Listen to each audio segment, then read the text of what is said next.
नमस्कार। मेरा नाम भाऊ तोरसेकर। आप देख रहे हैं प्रतिवाद। दोस्तों, कुछ दिन 3-4 दिन पहले की बात है। मैं न्यूज चैनल वगैरह नहीं देखता, अखबार कभी कभी अखबार के डिजिटल वर्जन देखता हूँ। तो एक यूट्यूब पर ज्यादा रहता हूँ, यूट्यूब पे अलग अलग वीडियो खबरें देखता हूँ। तो उसमें एक अंग्रेजी महिला पत्रकार है, नीरजा चौधरी, और बहुत बैलेंस पत्रकारिता करते हैं ऐसे मैं मानता हूं। कभी कभी इधर उधर हो जाता है, लेकिन वो बीजेपी समर्थक तो बिल्कुल नहीं है। हाँ, कभी कभी उनको कांग्रेस के बारे में, राहुल के बारे में सिंपैथी दिखाई देती है, लेकिन वो वैसे ही कांग्रेस की चाटुकारिता वगैरह बिल्कुल करती नहीं। और इसलिए उनके एक दो इंटरव्यू मैंने देखे, साक्षात्कार देखे, तो उन्होंने एक 2 साल पुरानी बात का 2-3 जगह जिक्र किया है। अभी जो पूरे देश की राजनीति हिल रही है, डगमगा रही है, बीजेपी छोड़कर या यूपी एनडीए छोड़कर सारे विपक्ष में जो खलबली मची है, क्षेत्रीय दल टूट रहे हैं और किसी को भरोसा नहीं विपक्ष विपक्ष में कि हमारा जो कोई एमएलए है, एमपी है, वो कितने दिन हमारे साथ रहेगा, इसका डर हर विपक्ष की पार्टी को सता रहा है। और इस पर टिप्पणी करते हुए नीरजा चौधरी ने एक जिक्र किया कि 2024 का जब लोकसभा चुनाव चल रहा था, उस वक्त वो महाराष्ट्र में आई थी और सातारा में उनकी मुलाकात एनसीपी के संस्थापक, राष्ट्रवादी कांग्रेस जिसको हम महाराष्ट्र में बोलते हैं, उसके संस्थापक शरद पवार से उनकी मुलाकात हुई थी। उनका इंटरव्यू उन्होंने किया था और वो उस वक्त पब्लिश भी हुआ था, किसी अंग्रेजी अखबार में पब्लिश हुआ था। तो उसमें शरद पवार ने एक भविष्यवाणी की थी, उसका जिक्र आजकल के इंटरव्यू में नीरजा चौधरी बार बार करती कि आने वाले 1-1.5 साल में, यानी 24 के चुनाव के बाद, अब तो 2 साल हो गए, 2024 के लोकसभा चुनाव खत्म होकर नतीजे आकर प्रधानमंत्री नरेंद्र मोदी तीसरी बार सीट पर बैठे, उसको भी 2 साल हो गए। तो उस वक्त 2 साल पहले शरद पवार ने इंटरव्यू में उनको बताया था, आने वाले 1-1.5 साल में देश की राजनीति ऐसा कोई टर्न लेगी, ऐसा कोई मोड़ लेगी कि बहुत सारे क्षेत्रीय दल है, छोटी छोटी पार्टियां हैं, उनको या तो कांग्रेस के साथ जाना पड़ेगा या कांग्रेस के साथ मर्ज होना पड़ेगा, विलय करना पड़ेगा। और आज हम देख रहे हैं, ये चर्चा चल रही है कि क्या ममता दीदी अपनी तृणमूल पार्टी विलय करेगी कांग्रेस में, शरद पवार करेंगे, वगैरह वगैरह। लेकिन वो जो सब बात कर रही है, वो देखते देखते उनमें उन्होंने एक किसी इंटरव्यू में एक बढ़िया बात बताई कि जो कुछ चल रहा है, वो सीनियर जर्नलिस्ट है, एनालिस्ट है, पॉलिटिकल पंडित है, इनके समझ में क्यों नहीं आ रहा है। जो हो रहा है उसका अंदाजा नहीं आता, उसकी भविष्यवाणी नहीं कर सकते आगे चलकर ये राजनीति किस मोड़ पर जाएगी। ये भी अगर पॉलिटिकल पंडित बता नहीं पा रहे तो उसका कारण क्या है, इसका जवाब देते हुए नीरजा चौधरी ने एक बात साफ साफ और बड़ी ईमानदारी से बताई। उन्होंने कहा कि राजनीति इतनी बदली है कि हम जैसे सीनियर लोगों को 40-50 साल की राजनीति जिन्होंने देखी है और जिसके आधार पर हम विश्लेषण करते हैं, तो हमको हमारा चश्मा बदलना पड़ेगा।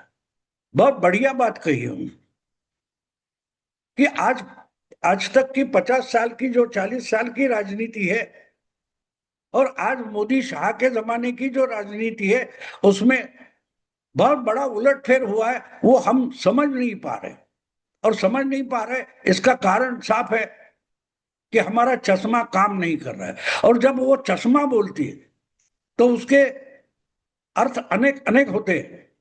एक तो बात होती है कि हम देखते हैं कि आंख जब कमजोर होती है तो इंसान चश्मे की मदद लेता है, चश्मा खरीद लेता है, और चश्मे का इस्तेमाल करते हुए भी आंख की ताकत कम हो जाती है, हम ठीक ढंग से देख नहीं पाते, ना पढ़ पाते, तो हमारे चश्मे का नंबर बदल गया बोला जाता है, तो हम किसी आंख के डॉक्टर के पास जाते हैं और ऑप्थेल्मोलॉजिस्ट जिसको बोला जाता है, और उधर जाकर आंख की जांच करते हैं, फिर वो नया नंबर निकाल के देता है और हम चश्मा बदलते हैं। चश्मा बदलते उसका मतलब चश्मे की जो कांच होती है वो बदल देते हैं, ताकि हमें समय सामने जो कुछ हो रहा है या सामने कुछ है वो साफ साफ दिखाई दे।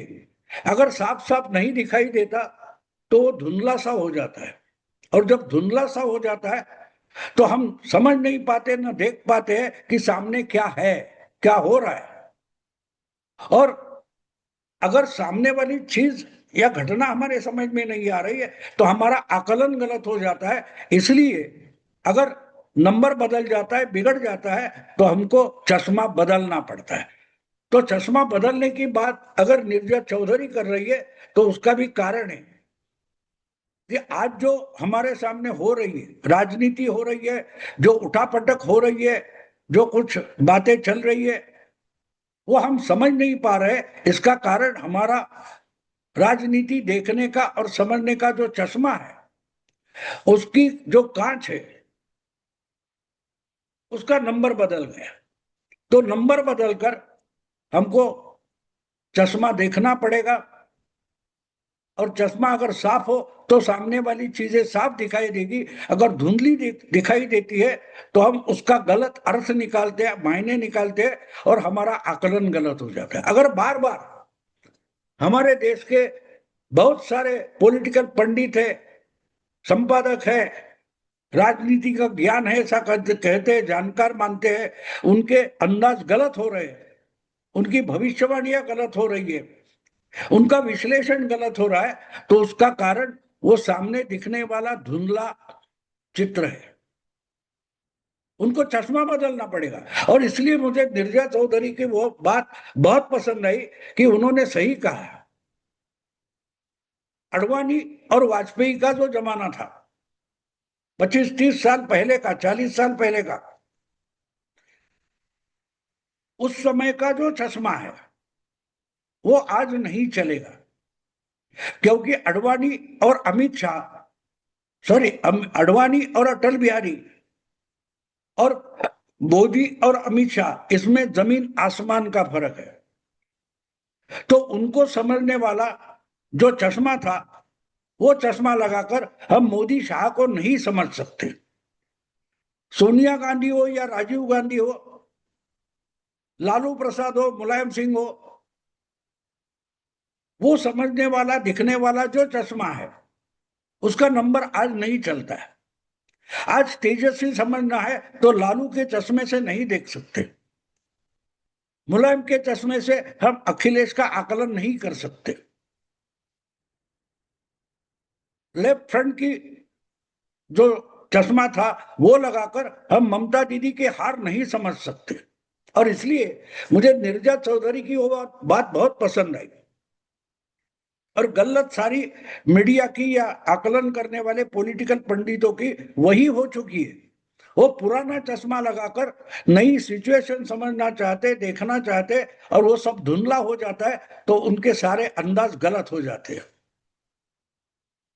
तो मुझे जब ये उन्होंने बोला तो 2 दिन से मेरे दिमाग में ये चल रहा था। तो मुझे वो जो मैंने हेडिंग दिया है, राज कपूर के फिल्म का गाना कहता है, जोकर सारा जमाना, आधी हकीकत आधा फसाना, चश्मा उतारो फिर देखो यारो, दुनिया नहीं है चेहरा पुराना। आज का जो सब पॉलिटिकल आकलन चलता है, विश्लेषण चलता है, उसमें वही तो एक गाने में 4 लाइनें हैं, लेकिन 4 लाइनों में ये पूरा मामला हम समझ सकते हैं। और अगर समझते हैं तो हम चश्मा बदलेंगे। राजीव गांधी, सोनिया गांधी या इंदिरा गांधी, इनसे राहुल गांधी की तुलना नहीं हो सकती। राहुल गांधी जो बचकानी हरकतें करते हैं उससे हम इंदिरा गांधी के रिजल्ट्स नहीं ला सकते, ना राजीव गांधी का जो सक्सेस है वो नहीं ला सकते। जो राजकीय चतुराई हम सोनिया गांधी से देख सकते थे, सोनिया गांधी में देख सकते थे, उसका एक अंश भी हम राहुल गांधी में नहीं देखते। लेकिन सोनिया गांधी समझकर हम राहुल गांधी को आंकने लगे तो हम गलत हो जाएंगे, क्योंकि हमारी नजर, चश्मा, सामने का चित्र हमें धुंधला करके दिखा रहा है। जो राहुल गांधी है उसको ही हम सोनिया गांधी समझ रहे हैं। तो सोनिया गांधी ने जो किया, जो कुछ कर दिखाया, और राहुल गांधी नहीं कर सकते, क्योंकि राहुल गांधी सोनिया गांधी नहीं है। भले फोटो में हम इंदिरा गांधी और प्रियंका वाड्रा की तुलना कर सकते हैं देखने में, लेकिन परिस्थिति बदली है, दुनिया नहीं है, चेहरा पुराना। प्रियंका में हमें इंदिरा गांधी की झांक दिख सकती है, झांकी है, लेकिन इंदिरा गांधी में जो क्वालिटी थी, जो प्रज्ञा थी, क्या उसका थोड़ा सा भी अंश प्रियंका वाड्रा में है? नहीं है दोस्तों। दुनिया नहीं है, चेहरा पुराना। क्योंकि इंदिरा जी के समय की जो दुनिया थी, परिस्थितियां थी, माहौल था, वो आज नहीं है। तो सिर्फ प्रियंका वाड्रा इंदिरा जी जैसी दिखती है, इसके कारण उस समय जो हुआ वो आज हुआ, ऐसा आकलन करना बिल्कुल गलत है, और वही गड़बड़ हो जाती है। इसलिए मुझे नीरजा चौधरी का कहना, बयान बहुत पसंद आया कि हमें चेहरा बदल, हमें चश्मा बदलना पड़ेगा। पुराने चश्मे से हम ये चीजें नहीं देख सकते। चश्मा उतारो फिर देखो यारो, ये जो गाने की लाइन है वो समझो आप उस चश्मे से नई दुनिया नहीं देख सकते। और गड़बड़, सबकी गड़बड़ वही हो रही है। ये मोदी 20 साल से देख रहे हैं, लेकिन मोदी इनको जो दिखता है वो नहीं है। इनके पुराने चश्मे से जो मोदी दिखाई देता वो धुंधला है। उसके 20 साल पुराने चश्मे से दिखाई देने वाला अमित शाह और आज का अमित शाह, इसमें जमीन आसमान का फर्क है। तीस्ता सेटलवाड बार बार दौड़ती थी सुप्रीम कोर्ट में, और मोदी के खिलाफ, अमित शाह के खिलाफ 2-2, 3-3 एसआईटी अपॉइंट की गई थी। गुजरात के मुख्यमंत्री और गुजरात के गृह मंत्री करके मोदी और शाह को इतना यूपीए सरकार में सताया गया था। जब वो गुजरात तक सीमित थे, गुजरात के चुनाव जीतते थे, उस आकलन से हम पूरे देश की चुनाव नीति जीतने वाले अमित शाह और नरेंद्र मोदी का आकलन नहीं कर सकते। क्यों नहीं कर सकते? क्योंकि चश्मा पुराना है। ये आज भी गुजराती नेता हम मानते, ये गलत है। सबसे पहली बात अगर समझनी है अमित शाह और नरेंद्र मोदी की राजनीति की, तो एक बात समझो, जब से मोदी और शाह बीजेपी के राष्ट्रीय नेता बनकर दिल्ली की राजनीति में आए, उन्होंने चुनाव छोड़कर गुजरात की राजनीति में कोई हस्तक्षेप नहीं किया, ना इंटरेस्ट लिया है। हाँ, चुनाव आते हैं तब पार्टी की जिम्मेदारी है, अपनी पार्टी को जिताना है, इसलिए वो गुजरात जाते हैं, भरपूर काम करते हैं, भरपूर मेहनत करते हैं 2-3 महीने के लिए। लेकिन गुजरात का चुनाव खत्म हो गया, उसके बाद अमित शाह हो या नरेंद्र मोदी हो, वो गुजराती नहीं रहते, वो इंडियन बन जाते, भारतीय बन जाते, और पूरे भारत की राजनीति को समझने की और बदलने की कोशिश करते। लेकिन अगर हम उनको गुजरात के ही बीजेपी नेता समझ बैठे या गुजरात के ही नेता समझ बैठे, तो उनका आकलन देश की राजनीति में हम सही ढंग से नहीं कर सकेंगे। क्यों? क्योंकि हमारा चश्मा हमें कुछ गलत दिखा रहा है, गलत दिखा रहा है। जब हमको गुजराती मानते तो उनके खिलाफ एसआईटी थी, इनको तड़ी पार किया गया था, इन पर दंगे फसाद के आरोप थे, हम उसमें फंस जाते। हमारा चश्मा, वो समय निकल गया, वो घटना खत्म हो गई, वो मामले खत्म हो गए, ये मानने को हमारा चश्मा तैयार नहीं होता। इसलिए जो सामने है वो हमारा चश्मा हमें दिखाता नहीं। अलग अलग मस्जिदों में जाकर मुस्लिमों का विश्वास संपादन करने के लिए निकले हुए नरेंद्र मोदी हमें बहुत बार दिखाई देते, लेकिन क्या हम मान लेते? हम नहीं मानते। यही गड़बड़ हो जाती है, क्योंकि चश्मा पुराना है। गुजरात का दंगा नरेंद्र मोदी और बीजेपी ने या अमित शाह ने किया था, उसमें वो आरोपी है, झूठे एनकाउंटर, जो जो आरोप है उससे हम नहीं निकले, और दुनिया और समय और माहौल निकलकर 20 साल आ गया है। 2002 से आज 2026 है, तो 24 साल निकल गए, वो मामले पुराने हो गए, नई पीढ़ी के दिमाग में तक वो गुजरात का दंगा नहीं है। लेकिन जो चश्मा लगाए बैठे हैं 2002 का, उनको सिर्फ गुजरात के दंगे फसाद दिखाई देते हैं। तो इसलिए मुझे नीरजा चौधरी की ये बात पसंद आई। मैं मानता हूं कि दिल्ली में बैठे जो पॉलिटिकल पंडित है, एक से एक बढ़कर संपादक, उनको भी नीरजा चौधरी की बात समझ लेना जरूरी है। आपको चश्मा बदलना पड़ेगा, और चश्मा बदलोगे, जैसा नंबर आया है ऐसा नया चश्मा ले खरीदते हो और चढ़ाते हो, तो आपको सामने वाली चीजें साफ साफ दिखाई देंगी। कि मोदी आज तीसरी बार उत्तर प्रदेश से लोकसभा पहुंचे हैं। अमित शाह आरोपी नहीं है, तड़ीपार नहीं है, पूरे देश के होम मिनिस्टर है। ये सच्चाई सामने आती है, आएगी, आप समझोगे तो आप उनके काम का या उनके गलतियों का आकलन कर पाओगे, विश्लेषण कर पाओगे। अगर नहीं कर पाओगे तो गलती आपकी है। दोस्तों, चश्मा उतारो, फिर देखो यारो।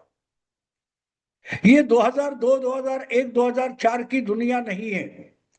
2008, 9, 10 की दुनिया नहीं है, 2026 की दुनिया है। दुनिया नहीं है, चेहरा पुराना। चेहरा आप देखोगे तो अमित शाह का वही चेहरा है जो गुजरात से तड़ीपार किया गया और जिसको 3 महीने जेल में बैठना पड़ा था। वो अमित शाह का चेहरा वही है। लेकिन आज दुनिया बदली है। आप आज भी अगर तड़ीपार अमित शाह का चेहरा देखोगे तो आज का अमित शाह आपको समझ नहीं आएगा। आज आज भी आप नरेंद्र मोदी को गुजरात का मुख्यमंत्री समझोगे, गुजरात का नेता समझोगे, तो आपको आज की नई दुनिया का नरेंद्र मोदी समझेगा नहीं। 2004, 8, 7 मोदी को दुनिया भर के बड़े बड़े वेस्टर्न कंट्रीज में, डेवलप कंट्रीज में वीसा नकारा गया था, प्रवेश बंदी थी। आज उसी देश में अगर मोदी जाते हैं तो उनको रेड कारपेट से उनका स्वागत किया जाता है। तो ये आपको दिखाई नहीं देगा, ये आपको धुंधला दिखाई देगा, क्योंकि आपका चश्मा आपको 2002, 2005 का मोदी दिखाई दे रहा है। वो मुख्यमंत्री था, आज प्रधानमंत्री। चेहरा वही है, दुनिया बदली है। तो चश्मा उतारो, फिर देखो यारो। दुनिया नहीं है, चेहरा पुराना। अगर वीडियो पसंद है तो लाइक कीजिए, शेयर कीजिए और प्रतिवाद को सब्सक्राइब कीजिए। नमस्कार।